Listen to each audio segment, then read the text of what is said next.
how does it go together with people who are deeply into like religious beliefs and believe that the world was made Come on, in 7 creationists. days? Creationists. Creationists. Yeah, I mean, they can believe that. And by the way, as a religious person myself, I choose to believe in things like the resurrection based on faith, but not on evidence. Other than doubting Thomas, nobody had evidence that Jesus was resurrected. He's the only one, right? He saw the fucking holes that went through his hands and his ribs or his side or whatever.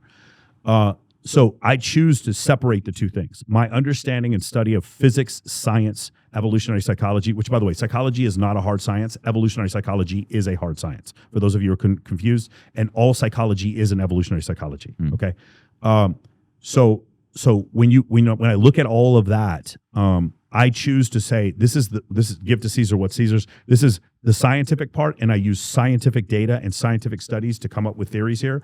And my religious beliefs are based on faith. Where we conflate the two is when we start saying, I strongly believe the earth was created in 7 days because I read it in this book that has no scientific backing, and therefore now this is a fact. No. You can choose to believe that based on faith. You cannot choose to believe that the world was created 7 days based on evidence, because there is no evidence to support that hypothesis. So that's what I believe. And to some people, they find that offensive. They have a hard time with that.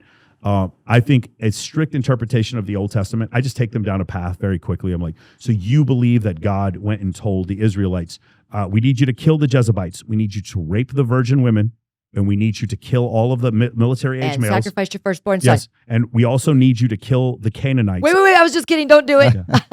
You know, Abraham and Isaac there. We need you to kill the Malachites, the Jezebites, and the Canaanites. We need you to, and by the way, once you're murdering all the men in that tribe, we need you to save the virgin women so that you can force yourself to have sexual intercourse on. You want me to believe that God told you to do that, or did you just want to do that and then retconned and said that God told you to do that? I'm going to go with the second option. Me too. I do not believe in any interpretation of a literary interpretation of the Old Testament. I do not believe that when women are on their period, they should be put out to the edge of the city because they're unclean. Some of the nonsense that's in the Old Testament. I do not believe Jonah lived in a whale, literally. Some of these things I think are absurd. And I don't think when Lot's wife looked back and she fucking turned into a pillar of salt, I think it's a metaphor. I don't think it's literal.